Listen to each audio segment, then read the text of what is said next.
membahas mengenai asumsi dasar akuntansi, prinsip-prinsip akuntansi, dan konsep dasar akuntansi.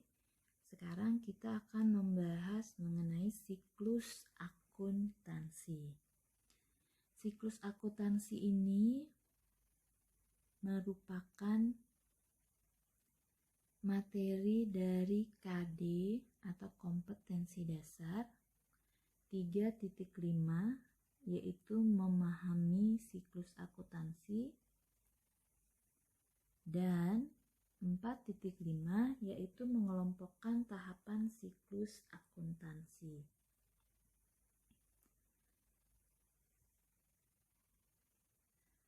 Laporan keuangan tidak dapat langsung disusun dari transaksi, tetapi harus melalui proses. Jadi dari transaksi itu tidak bisa dibuatkan langsung laporan keuangannya, tapi ada proses yang harus dilalui. Nah, berbagai jenis transaksi keuangan yang dilakukan perusahaan dalam suatu periode akuntansi diproses melalui beberapa tahapan. Kemudian diteruskan dalam periode akuntansi berikutnya melalui tahapan-tahapan yang sama. Makanya dinamakan siklus, karena dia dari awal sampai akhir muter lagi. Mulai lagi dari awal sampai akhir seperti itu. Oke, kita lihat apa sih pengertian siklus akuntansi atau istilahnya accounting cycle. Siklus akuntansi adalah tahapan-tahapan kegiatan akuntansi dalam suatu periode yang berulang dalam periode-periode berikutnya.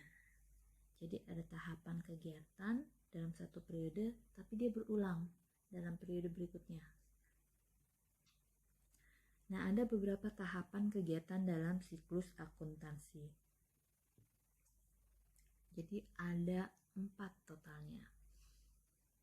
Yang pertama, pencatatan data transaksi atau recording.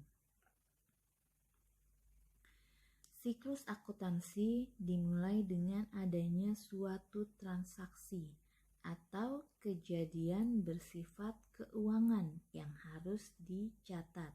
Ingat dengan prinsip atau konsep dasar tadi yang sudah kita pelajari, bahwa segala sesuatunya harus terukur dengan uang. Makanya dinamakan kejadian bersifat keuangan. Nah, apa sih transaksi itu? Transaksi adalah tindakan yang mengakibatkan perubahan aset atau liabilitas. Liabilitas itu adalah kewajiban, dan ekuitas atau modal yang berhubungan dengan pihak luar. Contohnya pembelian barang, penjualan jasa, pembayaran utang usaha, dan lain-lain. Atau contohnya kalau ke dalam kehidupan kalian sehari-hari, kalian beli pentol, itu termasuk transaksi. Kalian beli buku, itu juga transaksi. Nah, jadi semua hal yang kalian lakukan yang mengakibatkan harta kalian berubah, ya kan, harta kan, kita menyebutnya harta karena uang itu adalah harta, meskipun nggak seberapa sih, tetap disebut dengan harta. Nah, itu tetap disebut transaksi. Lalu berikutnya ada yang dinamakan kejadian bersifat keuangan.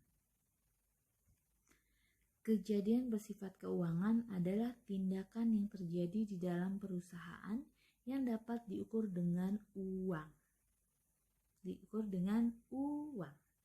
Contohnya penyusutan aset tetap, pemakaian perlengkapan, dan lain-lain. Nah, kenapa dibilang transaksi ini adalah kejadian bersifat keuangan? Contoh untuk penyusutan ini nanti dibahas di pertemuan yang lain ya. Ibu akan contohkan pemakaian perlengkapan. Yang namanya perlengkapan itu adalah bahan yang habis pakai. kalau dipakai itu kelihatan habisnya. Contoh kalian punya 1 lusin pulpen. Nah, itu adalah perlengkapan kalian, ya kan? Setelah belajar selama 1 bulan, tentunya pulpen kalian berkurang kan? Berkurangnya kelihatan nggak? Kelihatan kan? Misal 1 pulpen habis, berarti tinggal 11 pulpen. Nah, kalau kalian beli pulpennya 1 kotak harganya 24.000, berarti 1 pulpennya berapa? 2.000, ya kan? Nah, yang 2.000 ini kan kelihatan sudah habis. Nah, itulah disebut dengan kejadian bersifat keuangan. Dia bisa diukur dengan uang, meskipun kalian tidak mengeluarkan uang secara langsung. Nah,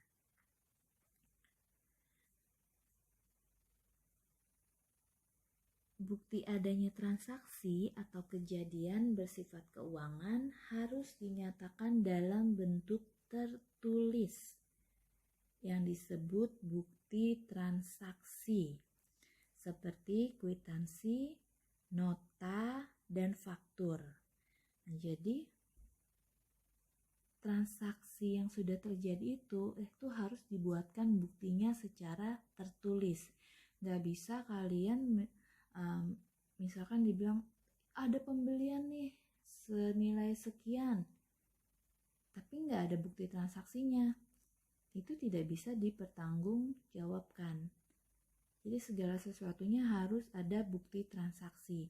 Nah, bukti transaksi itu banyak, nanti kita akan belajar. Bukti transaksi inilah yang merupakan dokumen sumber dalam akuntansi yang kemudian dicatat dalam jurnal.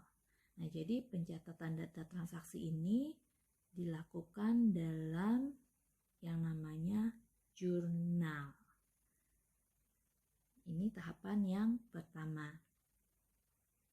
Tahapan yang kedua adalah penggolongan data transaksi atau classification.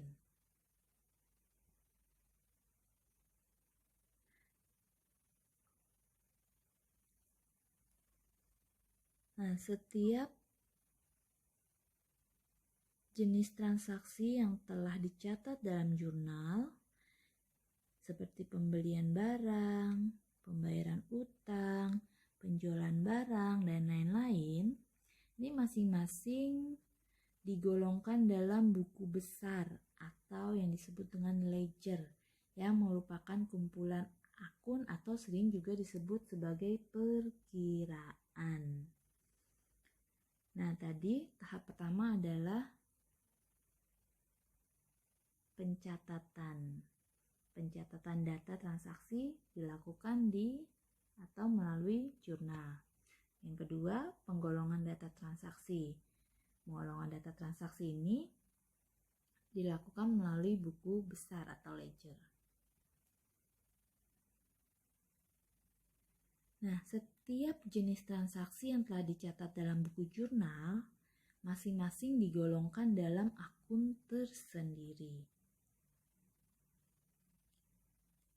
Kegiatan akuntansi tahap penggolongan sering disebut kegiatan pemindah bukuan atau posting data jurnal ke dalam buku besar. Ini tahapan yang kedua, ada di buku besar.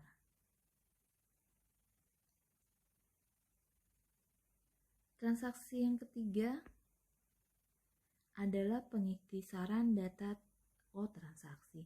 Tahapan yang ketiga adalah pengiktisaran data transaksi atau summarizing.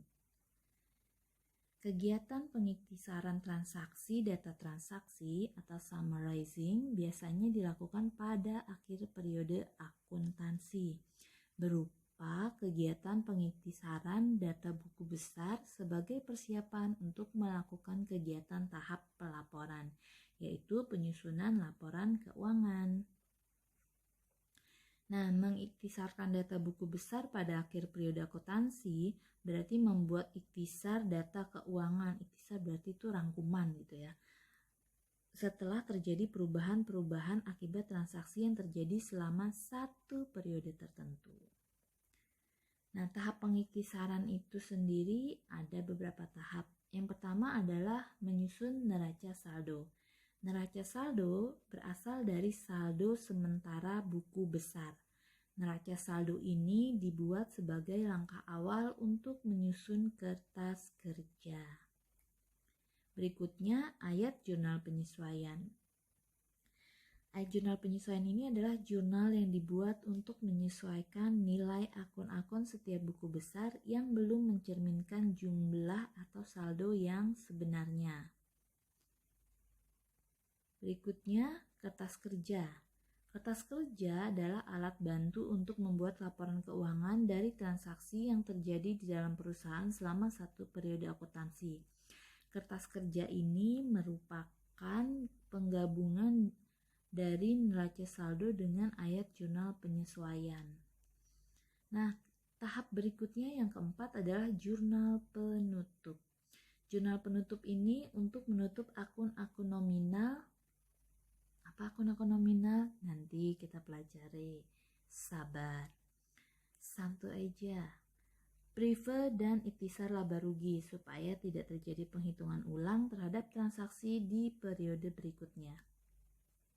Yang terakhir adalah neraca saldo setelah penutupan. Tujuannya dibuat neraca saldo setelah penutupan adalah untuk menentukan apakah akun buku besar telah seimbang untuk memulai kegiatan pada periode tertentu. Yang terakhir adalah penyusunan laporan atau reporting. Ini tahapan terakhir dari siklus akuntansi.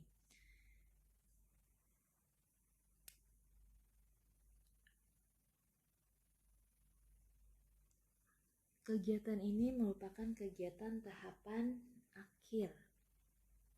Jadi setelah 3 tahap tadi, sampailah kita pada tahapan menyusun laporan atau reporting. Dalam laporan keuangan yang ada di Indonesia berdasarkan standar akuntansi keuangan, itu unsur-unsur laporan keuangan ada 5. Nah, kalau kalian membaca standar akuntansi keuangan, itu standar akuntansi keuangan Indonesia itu saat ini ada terdiri dari beberapa jenis. Ada standar akuntansi keuangan yang ditujukan untuk perusahaan go public. Perusahaan go public apa sih? Perusahaan go public ini adalah perusahaan yang telah terdaftar di bursa.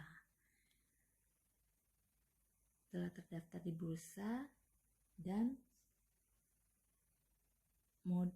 sahamnya diperjualbelikan kepada halayak ramai gitu ya. Jadi kamu bisa beli sahamnya. Contohnya perusahaan go public ada siapa yang suka makan mie? Indomie, perusahaannya itu adalah perusahaan go public. Kalau nggak salah namanya apa ya? Indofood apa gitu ya.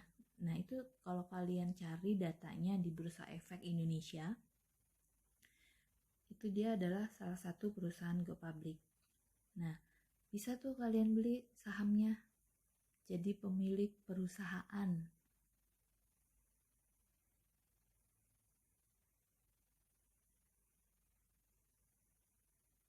Nah sekarang selain standar yang tadi, standar akuntansi keuangan itu yang sudah terintegrasi dengan IFRS, International Financing Reporting Standard, yang ditujukan untuk perusahaan-perusahaan go public. Jadi perusahaan go public wajib pakai SAK itu. Ada lagi SAK etap, standar akuntansi keuangan entitas tanpa akuntabilitas publik. Ini ditujukan untuk perusahaan berskala kecil menengah. Nah, jadi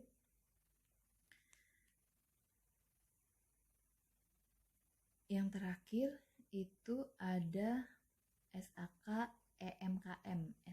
SAK EMKM ini adalah standar akuntansi keuangan untuk entitas mikro, kecil, menengah. Kalau tadi SAK etap, standar akuntansi keuangan entitas tanpa akuntabilitas publik. Nah, SAK EMKM ini baru resmi diluncurkan itu pada tahun 2018. Nah, yang paling simpel unsur laporannya itu ada di SAK EMKM. Itu hanya terdiri dari beberapa laporan aja. Jadi tidak selengkap seperti di SAK etap ataupun di SAK yang pertama tadi. Nah, tapi kita akan bahas yang secara lengkap aja. Nanti secara seiring berjalan waktu kita akan bahas sedikit-sedikit mengenai unsur laporan yang ada dalam ketiga SAK tersebut. Unsur laporan keuangan yang pertama adalah laporan laba rugi atau istilahnya adalah income statement. Laporan laba rugi ini berisi seluruh akun nominal. Nah, akun nominal itu apa? Adalah akun pendapatan dan beban. Apa sih akun pendapatan? Apa sih akun beban? Sabar ya, nanti pelan-pelan aja. Nanti sampai juga ke sana. Dari perhitungan antara pendapatan dan beban akun diperoleh laba atau rugi perusahaan. Akun nominal biasa disebut akun sementara. Unsur yang kedua adalah laporan perubahan modal atau ekuitas atau capital statement. Laporan perubahan modal atau ekuitas memiliki unsur-unsur yaitu ekuitas awal, sisa laba atau rugi perusahaan, prive dan ekuitas akhir perusahaan mempengaruhi posisi ekuitas. Nah, laporan perubahan modal ini biasanya menggambarkan posisi modal si pemilik di akhir periode. Unsur yang ketiga adalah neraca atau balance sheet. Neraca atau yang nama lainnya adalah laporan posisi keuangan atau statement of financial position adalah laporan yang menunjukkan posisi keuangan perusahaan yang berisi tentang posisi aset, kewajiban, dan modal perusahaan pada saat tertentu. Neraca memuat akun real perusahaan. Unsur yang keempat adalah laporan arus kas atau cash flow statement. Laporan arus kas merupakan laporan yang mengiktisarkan penerimaan dan pengeluaran uang tunai yang menunjukkan perkembangan kedudukan uang tunai tersebut. Nah, unsur yang terakhir adalah catatan atas laporan keuangan. Laporan keuangan yang menunjukkan rincian jumlah dan penjelasan secara detail yang tertera dalam neraca, laporan laba rugi, laporan perubahan ekuitas, dan laporan arus kas, serta informasi tambahan yang tidak disajikan dalam laporan keuangan, tetapi diperlukan dalam rangka penyajian secara wajar. Nah, biasanya di catatan atas laporan keuangan itu dicantumkan metode yang dipakai apa.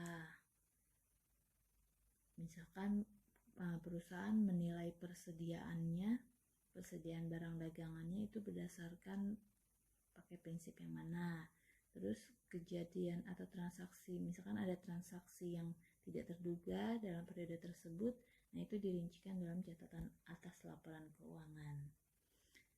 Oke, nah itu tadi unsur-unsur laporan keuangannya. Nah, secara diagram, siklus akuntansi itu digambarkan seperti ini. Dimulai dari adanya transaksi dan kejadian bersifat keuangan tadi. Kemudian dibuatkan bukti transaksinya, bukti secara tertulis. Nah, bukti transaksi ini adalah dasar dari pencatatan ke jurnal dan buku pembantu. Jadi ada yang namanya buku besar pembantu. Ini merupakan buku besar tambahan. Kemudian dari jurnal ini nanti akan digolongkan ke buku besar. Jadi dari transaksi yang ada di jurnal itu akan dikelompokkan berdasarkan akun-akunnya. Lalu dari buku besar akan dibuat ringkasannya ke dalam neraca saldo. Jadi saldo terakhir dari tiap-tiap akun itu dirangkum dalam neraca saldo. Nah, setelah dari neraca saldo akan dibuatkan jurnal penyesuaian untuk akun-akun yang memerlukan penyesuaian. Seperti tadi kita kasih contoh ada pemakaian perlengkapan. Pemakaian perlengkapan itu harus kalian sesuaikan di akhir periode. Tuh, jadi kan di awal nih, misalnya di awal bulan kalian belinya 12 pulpen. Tapi setelah di akhir bulan habis terpakai 1. Berarti kan kalian harus sesuaikan jumlahnya. Jadi harus ada 11. Nah, penyesuaian itu dilakukan dalam jurnal penyesuaian. Neraca saldo dan jurnal penyesuaian ini bisa dibuatkan neraca lajur. Neraca lajur ini sebenarnya opsional. Dia hanya berfungsi sebagai alat bantu aja. Jadi ada atau nggak ada sih nggak masalah gitu. Cuman dengan adanya neraca lajur ini akan lebih mempermudah aja sih. Gitu. Nah, isinya neraca lajur ini ya neraca saldo sama jurnal penyesuaian tadi. Kemudian dari neraca lajur ini kita membuat laporan keuangan. Nah, 5 unsur laporan keuangan tadi itu ada di sini. Dari laporan keuangan ini nanti akan dibuatkan jurnal penutup untuk menutup akun-akun nominal. Setelah itu, jurnal penutup ini akan diposting ke buku pembantu sebenarnya. Ke buku pembantu, ke buku besar. Setelah diposting ke buku besar, nanti akan dibuatkan neraca saldo penutupan yang isinya saldo dari masing-masing akun yang ada di buku besar setelah diinputkan transaksi jurnal penutup tadi. Setelah itu baru dibuatkan jurnal pembalik. Nah, jurnal pembalik ini untuk mencatatkan, untuk membalik transaksi-transaksi yang baru muncul di jurnal penyesuaian tadi. Nah, oke, sampai sini materi kita untuk siklus akuntansi. Thanks for your attention.